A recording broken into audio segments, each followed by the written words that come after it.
ABC hospital run कर रहे critical care unit CCU hired building के अंदर। सीसीयू कंटेन कर रहा 35 बेड्स। 5 मोर बेड ऐड कर सकते हैं हम लोग अगर रिक्वायर्ड पड़ी तो। रेंट पर मंथ दे दिया 75,000। सुपरवाइजर की सैलरी 2 पर्सन की दे दिया 25,000 पर मंथ ईच।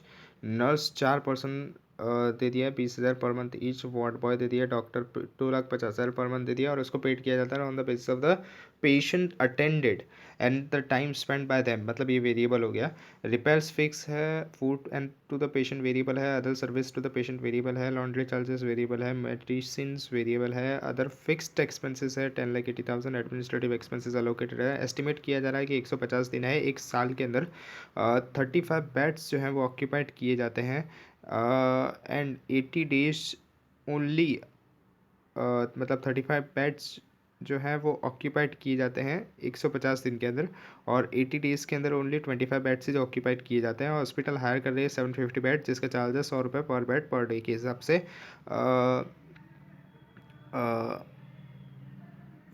पेशेंट्स को एकोमोडेट करने के लिए। However does not exceed 5 extra bed over and above the normal capacity of 35 bed, यानी 35 बेड से ज़्यादा नहीं होनी चाहिए एनी डे के अंदर। तो अगर हम लोग देखें 750 डिवाइडेड बाय, अगर हम लोग 5 करते हैं तो 150 डेज एक्स्ट्रा बेड हमने लगाए होंगे पूरे साल में।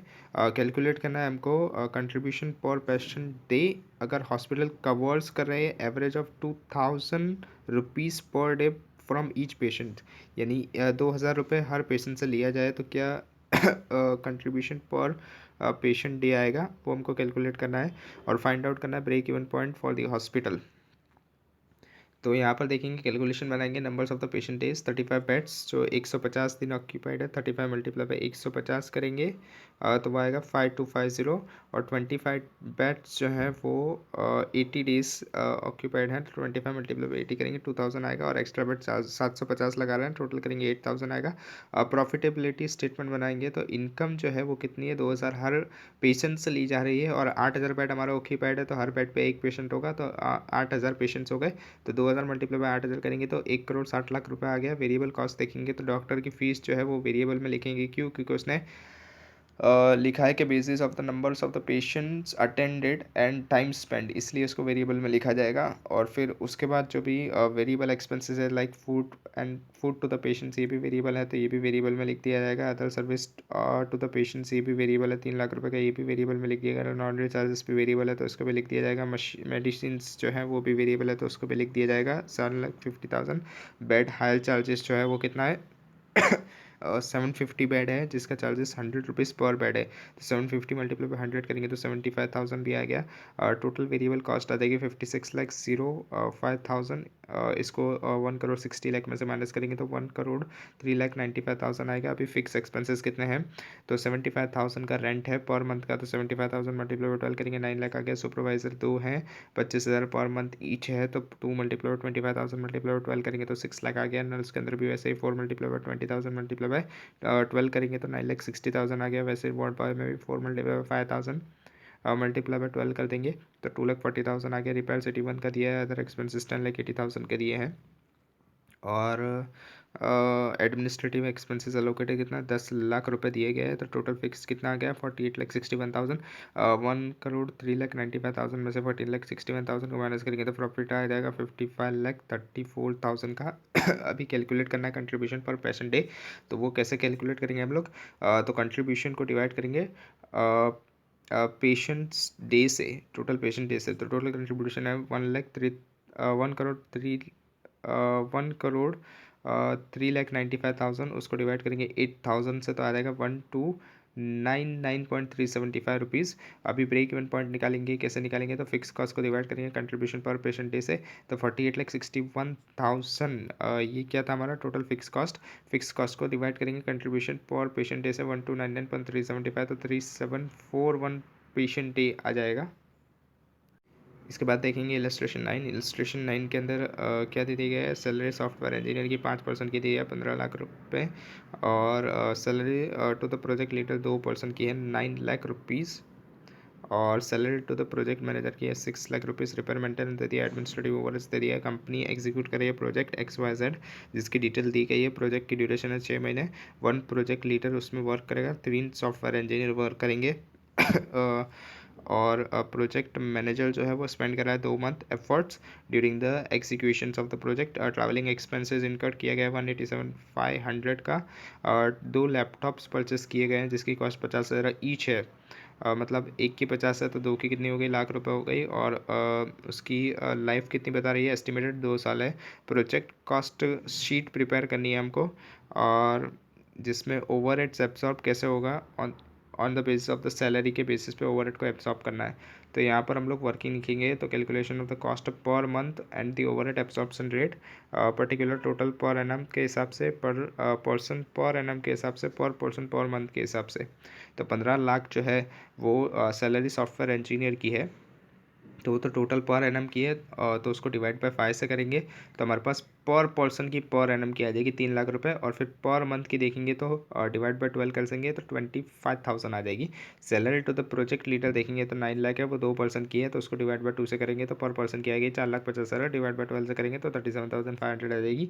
और salary to the project manager है 6 लाख रुपीज़, और 6 लाख रुपीज़ एक ही पर्सन की है, तो वही पर पर्सन में आ जाएगा 6 लाख रुपीज़, और उसको डिवाइड बाय 12 करेंगे तो 50,000 रुपीज़ पर पर्सन पर मंथ आ जाएगी। टोटल मार देंगे तो 1,12,500 पर मंथ की आ गई, और पर एनम भी 30 लाख आ गई। टोटल ओवरहेड्स देखेंगे, ओवरहेड्स कितना है तो repairs maintenance and administrative overheads, ये दोनों ओवरहेड्स के पार्ट बन जाएंगे, तो ये आ गया 15 लाख। इसको कैलकुलेट करेंगे, calculation of the overhead absorption rate निकालेंगे तो टोटल ओवरहेड्स को डिवाइड करेंगे टोटल सैलरी से, क्योंकि सैलरी के बेसिस पे एब्जॉर्ब हो रहा है। तो 15 लाख जो है उसको हम लोग किससे डिवाइड करेंगे, 30 लाख से डिवाइड करेंगे। 30 लाख कैसे आएगा, तो सैलरी देखेंगे तो 15 लाख प्लस 9 लाख प्लस 6 लाख करेंगे तो 30 लाख आ जाएगा। ये 15 लाख जो था ये किसका था, सॉफ्टवेयर इंजीनियर का था। प्रोजेक्ट लीडर का 9 लाख था और प्रोजेक्ट मैनेजर का 6 लाख था, तो टोटल कर देंगे तो हमारा 30 लाख आ जाएगा। तो 15 लाख को 30 लाख से डिवाइड करेंगे तो 50% आ जाएगा ऑफ द सैलरी। अभी कॉस्ट शीट बनाएंगे तो सैलरी बनाएंगे तो सैलरी सॉफ्टवेयर का कितना है, तो हमारे पास 3 सॉफ्टवेयर इंजीनियर लग रहे हैं और 25,000 रुपये पर मंथ उनको दिया जा रहा है, और 6 महीने का प्रोजेक्ट है तो 6 से मल्टीप्लाई कर देंगे तो 25,000 मल्टीप्लाई 6 मल्टीप्लाई 3 करेंगे 4,50,000। प्रोजेक्ट लीडर का कितना आएगा, तो प्रोजेक्ट लीडर का हमारे पास 37,500 पर मंथ का है, इसको मल्टीप्लाई बाई 6 से करेंगे तो 2,25,000। और प्रोजेक्ट लीडर कितना लग रहा था, एक ही प्रोजेक्ट लीडर लग रहा था, इसलिए इसको मल्टीप्लाई विथ 1 से करना हो तो कर देने का, वरना नहीं करने का। प्रोजेक्ट मैनेजर कितना लग रहा है, तो वो भी एक ही है, और 50,000 उसकी सैलरी है। 50,000 मल्टीप्लाई बाय 2 मंथ, क्यों यहाँ पे 2 मंथ, क्योंकि प्रोजेक्ट मैनेजर ने 2 मंथ ही स्पेंड किए गए हैं। तो 1 लाख रुपीज़ इसका आ गया। टोटल सैलरी कर देंगे तो 4,50,000, 2,25,000, 1 लाख करेंगे तो 7,75,000। ओवरहेड्स कितना 50% पे दिखा हो रहा है, 7,75,000 का 50% करेंगे तो 3,87,500। ट्रैवलिंग एक्सपेंस कितना है, 187,500 का है, तो वो लिख देंगे। और डेप्रिशिएशन कितना है, 50,000 एक का था तो 2 का करेंगे तो 1 लाख रुपये आ जाएगा, उसको डिवाइड 2 से करेंगे क्योंकि लाइफ 2 साल की है। और फिर उसको मल्टीप्लाई बाई 6 डिवाइड बाई 12 करेंगे, क्योंकि हमको तो 6 महीने का ही चाहिए, तो 25,000 आ जाएगा। और टोटल प्रोजेक्ट कॉस्ट कितनी आ जाएगी, तो 7,75,000 प्लस बाय ओवरहेड्स को ऐड करेंगे, ट्रैवलिंग एक्सपेंस को ऐड करेंगे, डेप्री को ऐड करेंगे तो 13,75,000 की हमारी टोटल प्रोजेक्ट की कॉस्ट आ जाएगी। इलस्ट्रेशन 10 देखते हैं। BHE टोल प्लाजा लिमिटेड है, जो बिल्ड कर रही है 60 किलोमीटर का लॉन्ग हाईवे। 60 किलोमीटर का लॉन्ग हाईवे बना रही है वो, और ऑपरेट कर नाउ अभी अभी वो क्या कर रही है, ऑपरेट कर रही है टोल प्लाजा को, और कलेक्ट कर रही है टोल्स पास जो हो रहे हैं व्हीकल हाईवे पे से, उसके बेसिस पे। और एस्टिमेटेड किया जा रहा है कि टोटल 12 करोड़ व्हीकल्स पास होंगे। सिंगल टाइप व्हीकल है ये, 10 साल के अंदर, ठीक है। और क्या बोला गया है कि टोल ऑपरेशंस एंड मेंटेन की कॉस्ट हमको दे दी गई है, अप्रैल महीने की सैलरी दे दी गई है। कलेक्शन पर्सनल की 3 शिफ्ट में, 3 शिफ्ट है, 4 पर्सनस है पर शिफ्ट के हिसाब से, और 550 रुपीज़ पर डे पर पर्सन के हिसाब से। सुपरवाइज़र के अंदर सुपरवाइज़र का भी सैलरी दे दी गई है, सिक्योरिटी पर्सनल की भी सैलरी दे दी गई है, टोल बूथ मैनेजर की भी सैलरी दे दी गई है, इलेक्ट्रिसिटी दे दी है, टेलीफोन दे दिया, मेंटेनेंस कॉस्ट दे दिया, monthly depreciation and amortisation expenses दे दिया रुपीज़ 1.50 करोड़। फर्दर बोला गया है कि 25% प्रॉफिट जोड़ देना है टोटल कॉस्ट के ऊपर, इंटरेस्ट एंड अदर कॉस्ट को कवर करने के लिए।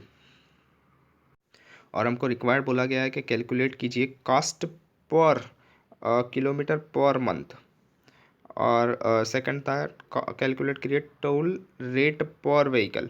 सॉल्यूशन के अंदर देखना है calculation of the cost per month of the per month of the April देखेंगे। तो सैलरी पहले देखना पड़ेगा, सैलरी किसका, कलेक्शन का।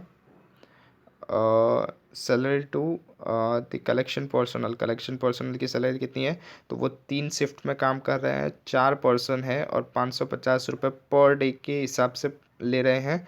पर डे पर पर्सन था, तो उसको फिर मल्टीप्लाई कर देंगे किससे, 30 दिन से, क्योंकि क्या एक महीने के अंदर कितना दिन है, 30 दिन है।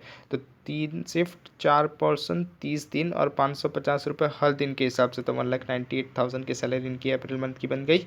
उसके बाद है salary to the supervisor. Supervisor की कितनी सैलरी है, तो सुपरवाइजर की है 750 पर डे पर पर्सन के हिसाब से। तो 2 शिफ्ट में वर्क करेंगे, एक पर्सन है 750 रुपये लेगा और 30 दिन का कितना लेगा, तो 45,000 आ जाएगा। सैलरी सिक्योरिटी की देखेंगे हम लोग। सिक्योरिटी पर्सनल की कितनी है, 3 शिफ्ट में काम कर रहा है, 6 पर्सन है, 450 रुपये पर डे पर पर्सन है। तो मल्टीप्लाई बाय 30 से कर देंगे, 3 multiply by 6 multiply by 30 multiply by 450 करेंगे, 2,43,000 आएगा। Salary to the toll booth के अंदर 2 शिफ्ट 1 पर्सन है, 900 रुपये पर डे पर पर्सन है।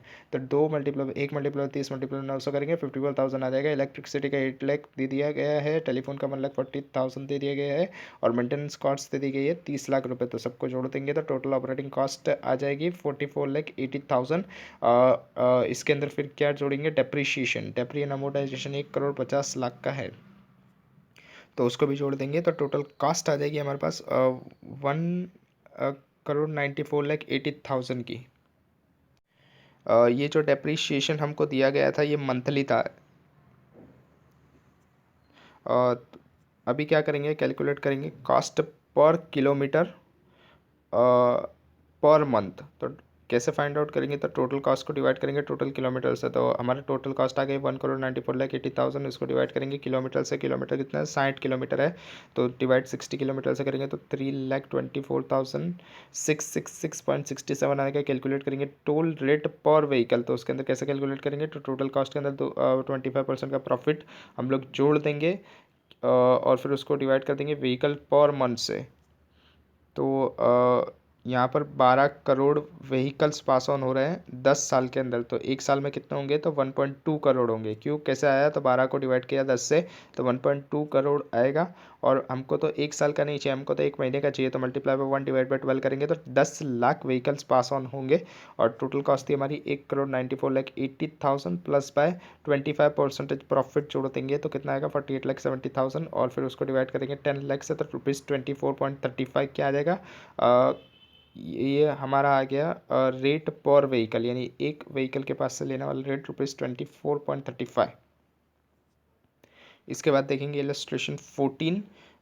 इसमें किया गया है कि प्रिपेयर कीजिए statement of Ignis thermal power station का, जिसके अंदर cost of the electricity generation पर किलो वोल्ट बताए हमको। प्रोवाइड किया गया डेटा 2021 का, टोटल यूनिट जनरेटेड है 20 lakh kilovolt hours. Operations labour दे दिया गया है, repairs maintenance lubricants spares and tools दे दिया गया है, प्लांट सुपरविजन दे दिया, एडमिनिस्ट्रेटिव ओवरहेड दे दिया है। 5 kilo volt hours of the electricity generated किया गया है पर केजीज के अंदर ऑफ द कोल कंज्यूम्ड, और उसका रेट दे दिया 4.25 पर केजीज। और डेप्रिशिएशन चार्ज दे दिया 5% कैपिटल कॉस्ट का, जो 5 करोड़ रुपीज़ है। तो 5 करोड़ का 5% करना पड़ेगा। कैलकुलेट करेंगे हम लोग कॉस्ट स्टेटमेंट। तो उसके अंदर हम लोग फिक्स्ड कॉस्ट और वेरिएबल कॉस्ट के अंदर बाइफरकेट करेंगे। तो फिक्स्ड कॉस्ट में क्या आएगा, तो प्लांट सुपरविजन कितना आ रहा है, तो प्लांट सुपरविजन दिया है हमको 6 लाख रुपीज़। तो प्लांट सुपरविजन हमारा क्या होगा, तो प्लांट सुपरविजन हमारा फिक्स कॉस्ट होगा 6 लाख रुपये। एडमिनिस्ट्रेटिव ओवरहेड्स कितना है 40 लाख, ये भी हमारा फिक्स्ड होगा। और डेप्रीशिएशन कितना है, तो 5 करोड़ का 5%, ये भी हमारा फिक्स होगा। तो 25 लाख रुपीज़ आ गया टोटल फिक्स कर देंगे तो 71 लाख आ गया। वेरिएबल कितना आएगा, तो ऑपरेटिंग लुब्रिकेंट कितना है, वो 30 लाख रुपये है। फिर ऑपरेटिंग लेबर है 30 लाख रुपये। रिपेयर्स एंड मेंटेनेंस जो है वो कितना है, वो है 10 लाख रुपए, और लुब्रिकेंट स्पेयर और ये सब कितना है 8 लाख रुपीज़। और कोल की कॉस्ट कैसे निकालेंगे हम लोग, तो हमको बोला गया था कि 5 kW इलेक्ट्रिसिटी जनरेट करने में पर kgs of the coal consume होता है, यानी 5 kW को जनरेट करने में 1 kgs of the coal use होता है। तो हमने तो जनरेट कितनी की है 20 लाख kW, तो 20 लाख kW में कितना होगा, तो 20 लाख kW डिवाइडेड बाय 5 करेंगे तो ये हमारे पास kW आ जाएगा, और फिर इसको मल्टीप्लाई कर देंगे कोल कितना 4.25 पर केजी से। ये हमारे पास कोल आ जाएगा कि कितना कोल लगेगा, तो 20,000 kW जनरेट हो जाएगा। तो 20 लाख डिवाइड बाय 5 करेंगे तो ये कोल आ जाएगा जितना लग रहा है। और 1 kg का कोल का रेट कितना होगा, तो 4.25 पर केजी का रेट होगा। तो मल्टीप्लाई कर देंगे तो 17 लाख रुपीज़ आ जाएगा कोल कॉस्ट। उसको फिर 30 lakh plus 8 lakh plus 10 lakh plus 17 lakh करेंगे तो 65 लाख की वेरिएबल कॉस्ट आ गई। टोटल कॉस्ट कितनी आ जाएगी, तो जो फिक्स्ड कॉस्ट है प्लस वेरिएबल कॉस्ट है, तो टोटल कॉस्ट आ जाएगी 1,36,00,000 की। और फिर उसको हम लोग डिवाइड कर देंगे ये जो 20 लाख kW जनरेट किए गए हैं उससे, तो 6.80 कॉस्ट पर यूनिट आ जाएगी हमारे पास, पर kW आ जाएगा। 6.80 कॉस्ट पर kW आ जाएगा। इलस्ट्रेशन 13 देखते हैं। एक लोन डिपार्टमेंट है बैंक का जो सेवरल फंक्शंस परफॉर्म कर रहा है। इन एडिशंस एक होम लोन एप्लीकेशन भी प्रोसेस करने का उसका टास्क है, जिसके अंदर एस्टिमेट किया जा रहा है 25% ओवरहेड कॉस्ट जो है वो लोन डिपार्टमेंट के लिए एप्लीकेबल है, जो प्रोसेस की जाती है होम लोन एप्लीकेशन के लिए। फॉलोइंग इन्फॉर्मेशन दी गई है हमको। लोन एप्लीकेशन के लिए डायरेक्ट प्रोफेशनल लेबर दे दिया गया है। Home loan processing monthly salary दे दिया गया है 2,40,000। 4 एम्प्लॉयज़ के हैं, 60,000 ईच के लिए। Loan department overhead cost monthly दे दिया है। चीफ लोन ऑफिसर की सैलरी दे दी है। Telephone expense, depreciation, building, legal advice, advertisement, miscellaneous और टोटल ओवरहेड कॉस्ट दे दी है हमको बोला गया है कि कंप्यूट कीजिए cost of processing the home loan application on assumes that. क्या आज़म करना है कि 500 होम लोन एप्लीकेशंस प्रोसेस्ड होती है हर महीने। तो हम लोग स्टेटमेंट प्रिपेयर करेंगे जो हमको बताएगा cost processing of the home loan application, जिसके अंदर क्या है, तो डायरेक्ट प्रोफेशनल लेबर कॉस्ट। ये डायरेक्ट प्रोफेशनल लेबर कॉस्ट तो किसकी लग रही है, होम लोन के लिए लग रही है। तो इसको तो यहाँ पर ही लिख देंगे डायरेक्ट 2,40,000 लिख देंगे। 4 एम्प्लॉयज़ की 60,000 ईच। और सर्विस ओवरहेड्स जो है सर्विस ओवरहेड कॉस्ट ये कितना आ रहा है, तो ये 25% ऑफ 1,81,000। ये जो हमारे ओवरहेड्स थे लोन डिपार्टमेंट के ओवरहेड कॉस्ट, ये 1,81,000 थे, उसका 25% हमारा होम लोन में लग रहा है। तो 1,81,000 का 25% करेंगे 45,250। तो हमारा total processing cost per month कितना हो जाएगा 2,85,250। इसको डिवाइड कर देंगे नंबर्स ऑफ द एप्लीकेशन जो प्रोसेस की गई है पर मंथ के अंदर, वो 500 है। तो हमारे पास आ जाएगा total processing cost per home loan application कितना आ जाएगा 2,85,250 को डिवाइड करेंगे 500 से तो 570.5। इलस्ट्रेशन 12 देखते हैं। एक कंपनी जो ऑपरेट कर रही है life insurance business, last year launch किया है उसने new term insurance policy professional protection plus, ये उसका नाम है। और कंपनी ने इनकर्ड किया गया एक्सपेंडिचर लास्ट ईयर के जो हमको दिए गए, पॉलिसी डिपार्टमेंट की कॉस्ट दे दी है, cost of marketing of the policy दे दिया, सेल्स सपोर्ट एक्सपेंसेस दे दिया, पॉलिसी इश्यूएंस कॉस्ट दे दी है, पॉलिसी सर्विसिंग कॉस्ट दे दी है, क्लेम मैनेजमेंट कॉस्ट दे दी है, आईटी कॉस्ट दे दी है, पोस्टेज एंड लॉजिस्टिक दे दिया, फैसिलिटीज़ कॉस्ट दे दिया, एम्प्लॉयज़ कॉस्ट दे दिया, ऑफिस एडमिनिस्ट्रेशन कॉस्ट दे दिया, नंबर्स ऑफ द पॉलिसी कितनी सोल्ड की है वो दिया है, और total insurance value of the policy दे दिया 1,320 करोड़। कैलकुलेट करना है हमको total cost of professional protection plus policies की, जो सेफ गार्ड करेगा कॉस्ट 4 एक्टिविटीज़ के अंदर, production department, marketing and sales support, operations, IT and support functions, और कैलकुलेट करना है कॉस्ट पर पॉलिसी। तो आंसर देखेंगे तो calculation of the total cost professional protection plus policies का, इसको बाइफरकेट करना है पहले हमको कौन से डिपार्टमेंट में, तो production department, manage marketing and sales department, operation, IT and support supporting functions के अंदर। तो पहला है हमारा पॉलिसी डिपार्टमेंट कॉस्ट। ये पॉलिसी डेवलपमेंट कॉस्ट, ये पॉलिसी डेवलपमेंट कॉस्ट किस में आएगी? तो product development and marketing sales support में आएगी 11,25,000। Cost of the marketing of the policy ये किस में आएगी? तो cost of marketing of the policy ये भी production department marketing and sales support में आएगी 45,20,000। सेल्स सपोर्ट एक्सपेंस 11,45,000 ये भी किस में आएगा? Production development market and sales support इसमें आएगा।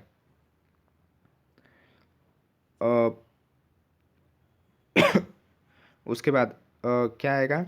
Policy issuance, policy insurance cost ये किस में आएगा? तो ऑपरेशंस के अंदर आएगा। Policy issuance cost 10,05,900। उसके बाद है पॉलिसी सर्विसिंग कॉस्ट 35,20,700 ये किस में आएगा? तो ये भी ऑपरेशंस में आएगा 35,20,700। क्लेम मैनेजमेंट कॉस्ट 1,25,600 ये किस में आएगा? ये भी ऑपरेशंस में आएगा। आईटी कॉस्ट सिर्फ एक ही दी है, वो भी आईटी कॉस्ट में आएगी 74,32,000। उसके बाद जो posted logistic facilities cost, employees cost और जो ऑफिस एडमिनिस्ट्रेशन कॉस्ट ये जो दी है ये किस में आएगी? सपोर्टिंग कॉस्ट, सपोर्टिंग फंक्शंस में आएगी। और टोटल कर देंगे सबका तो टोटल कॉस्ट आ जाएगी 2,36,3,600। अभी कैलकुलेट करेंगे कॉस्ट पर पॉलिसी, तो total cost divided by numbers of the policy, तो कॉस्ट कितनी लग रही है? 2,36,03,600। इसको डिवाइड करेंगे नंबर्स ऑफ द पॉलिसी जो सोल्ड की गई है 528, तो आएगा 44,703.79। Cost per rupee of the insured value देखेंगे हम लोग, तो ये कितना है? तो टोटल कॉस्ट को डिवाइड करेंगे टोटल इंश्योर्ड वैल्यू से, तो 2.36 करोड़ को डिवाइड करेंगे। टोटल इंश्योर्ड वैल्यू कितनी है? 1320 करोड़, तो आएगा 0.0018 ये करोड्स में है।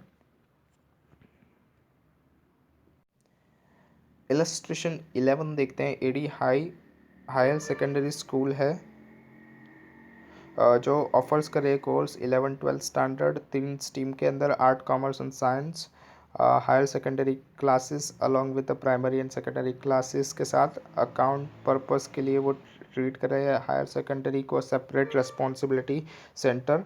और मैनेजमेंट कमेटी जो स्कूल की है वो चाहती है रिवाइज करना उसका फीस स्ट्रक्चर को। अकाउंटेंट जो है स्कूल का उसने हमको फॉलोइंग इन्फॉर्मेशन दी गई है पूरे साल की। टीचर की सैलरी 25 टीचर हैं 35,000 हर मंथ की है, और 12 महीने की करेंगे तो आ रही है 1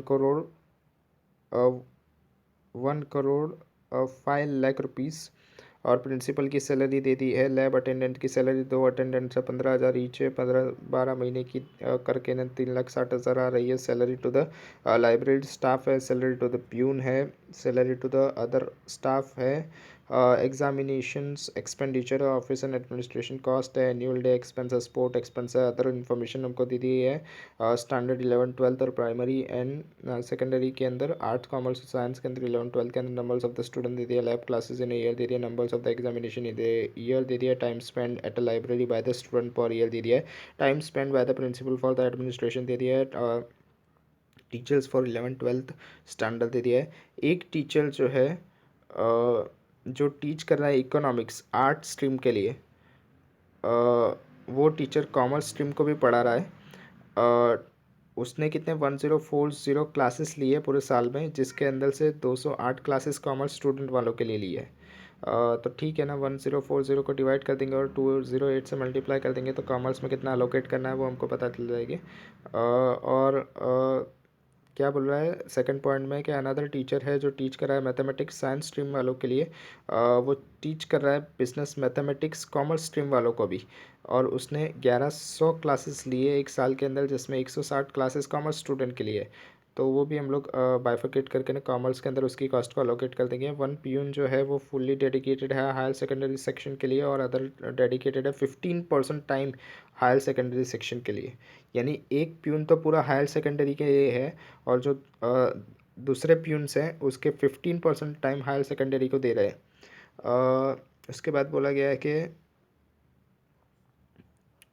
उसके बाद बोला गया था कि फिफ्थ पॉइंट है ऑल स्कूल स्टूडेंट्स जो है irrespective of the section as participants in the annual function, मतलब सारे स्टूडेंट एनुअल फंक्शन में पार्ट ले रहे हैं और स्पोर्ट एक्टिविटीज़ में भी पार्ट ले रहे हैं। कैलकुलेट करना है cost per student per annum सारे तीनों स्ट्रीम के लिए। मतलब तीनों स्ट्रीम के लिए बोला गया, मतलब आर्ट कॉमर्स और साइंस के लिए बोला गया। हमको प्राइमरी और सेकेंडरी के लिए फाइंड करने की ज़रूरत नहीं है, खाली स्ट्रीम के लिए फाइंड करना है। तो आंसर देखेंगे। तो पहले calculations of the cost of per annum निकालेंगे, particular art commerce science total.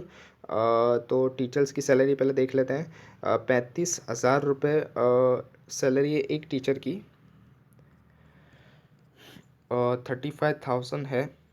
और टीचर्स कितने हैं? आर्ट के अंदर तो 4 टीचर हैं, कॉमर्स के अंदर 5 टीचर हैं और साइंस के अंदर 6 टीचर हैं। तो यहाँ पर देखेंगे 4 multiply by 35,000 multiply by 12, 5 multiply by 35,000 multiply by 12 और 6 मल्टीप्लाई बाई 35,000 मल्टीप्लाई बाई 12 करेंगे तो ये टीचर्स की सैलरी आएगा। अभी टीचर्स की सैलरी को रीअ पोर्शन भी करना पड़ेगा। कैसे रीअ पोर्शन करेंगे? तो एक टीचर जो थे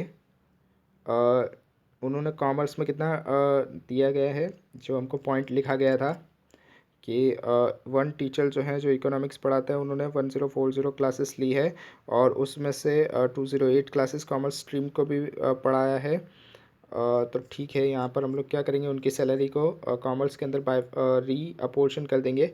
तो एक टीचर 35,000 12 मंथ और डिवाइड करेंगे 1040 उन्होंने क्लासेस ली है, मल्टीप्लाई करेंगे 208 से तो 84,000 आ जाएगा। और ये 84,000 आर्ट्स वाले टीचर्स थे तो आर्ट में से माइनस कर देंगे 84,000। और वैसे ही कॉमर्स वाले के अंदर भी क्या था कि 1100 क्लासेस साल में ली थी, उसमें से 160 किसके लिए ली थी? कॉमर्स के लिए ली थी। तो 35,001 multiply by 12 divide by 1100 multiply by 160 करेंगे तो 61,091 प्लस बाई 84,000 करेंगे तो 145,091 कॉमर्स के लिए आ जाएगा। और 61,091 जो साइंस वाले टीचर थे उनके अंदर से रीअ पोर्शन के लिए माइनस कर देंगे। उसके बाद प्रिंसिपल की सैलरी किसके बेसिस पे जाएगी? Time spend by the principal, principal ने जितना टाइम स्पेंड किया गया है उस बेसिस पर जाएगी। तो time spend by the principal at 208 hours, 312 hours, 480 hours and 1400 hours. तो उनकी जो कॉस्ट है, कॉस्ट कितनी लग रही है उनकी, सैलरी कितनी है उनकी? तो 14,40,000 है।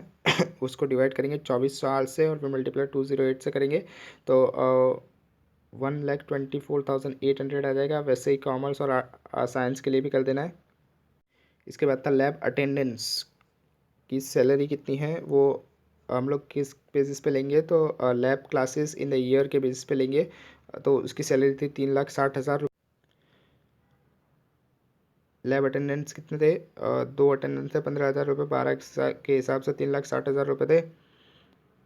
और लैब क्लासेस इन ईयर कितनी हुई है? 144 और 156, मतलब टोटल देखेंगे तो कितनी हो गई? 300। तो 3,60,000 300 की वैल्यू है। 3,60,000 को डिवाइड करेंगे 300 से और मल्टीप्लाई करेंगे 144 से तो 1,72,800 आ जाएगा। हम प्राइमरी और वो तो बना नहीं रहे हैं तो उसका आएगा नहीं, सिर्फ साइंस के अंदर ही 172,800 को एलोकेट कर दिया जाएगा और टोटल में लिख दिया जाएगा। Salary to the library staff, ये कौन से बेसिस पे? Time spend by the student in a library के बेसिस पे। टोटल कितना कॉस्ट है इसका? 1,44,000 की कॉस्ट है। और time spend at a library by the student कितना है? 180, 120 और 240, 60 टोटल कर देंगे इसका। तो टोटल आएगा 1,44,000 डिवाइड करेंगे 600 टोटल है। और उसके अंदर आर्ट स्ट्रीम वालों का कितना था? तो 180 था।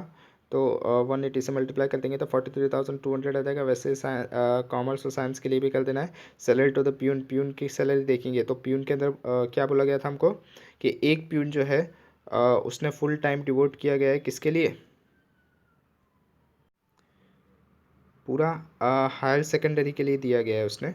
और अदर जो है उन्होंने 15% ही डेडिकेट किया गया है हायर सेकेंडरी सेक्शंस के लिए। और प्यून की सैलरीज कितनी है? तो 10,000 पर मंथ है और 4 प्यून है। तो एक प्यून 10,000 की सैलरी मल्टीप्लाई बाय 12 करेंगे तो 1,20,000 इसने हायर सेकेंडरी में दिया होगा।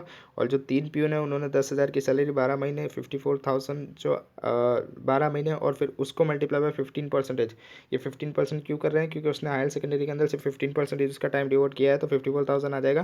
तो 1,20,000 प्लस बाय 54,000 करेंगे तो 1,74,000 आएगा। अब ये 1,75,000 को नंबर्स ऑफ द स्टूडेंट के बेसिस पे एलोकेट करेंगे, लेकिन इसके अंदर जो प्राइमरी वालों का है उसको लेने की ज़रूरत नहीं है। मतलब नंबर्स ऑफ द स्टूडेंट का रेशियो क्या बनेगा? तो numbers of the student art के अंदर 120, कॉमर्स के अंदर 360 और साइंस के अंदर 180। तो इसका टोटल कर देंगे हम लोग।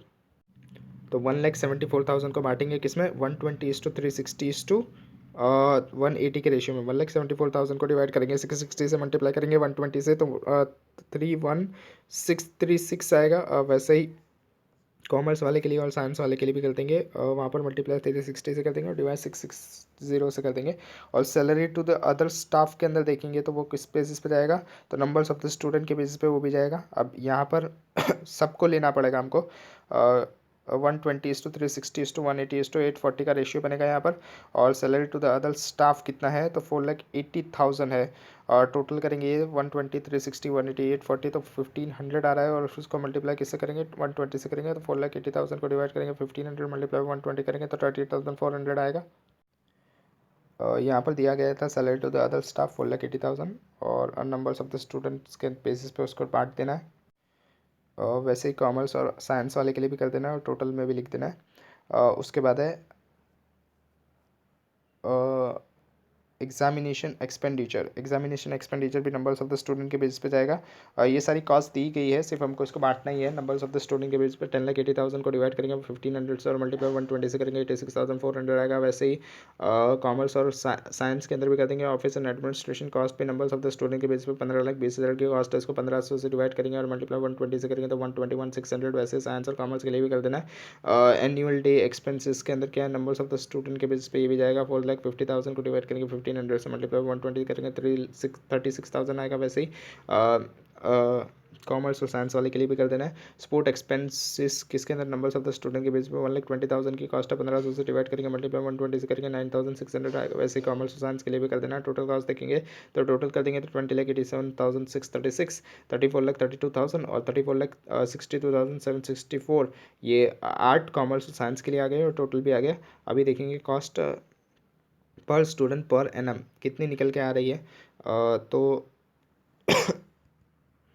तो हमको दिया गया था टोटल कॉस्ट कितनी थी, 20,87,636, 34,32,000, 34,62,764। इसको डिवाइड करेंगे नंबर्स ऑफ द स्टूडेंट से 120:360 और 180 से, तो हमारे पास cost per student per annum आ जाएगा। और फिर कैलकुलेट प्रॉफिटेबिलिटी देखने होगे तो आर्ट कॉमर्स और साइंस के लिए टोटल फीस हम लोग कितनी कलेक्ट कर रहे हैं, तो वो हमको दिया गया था।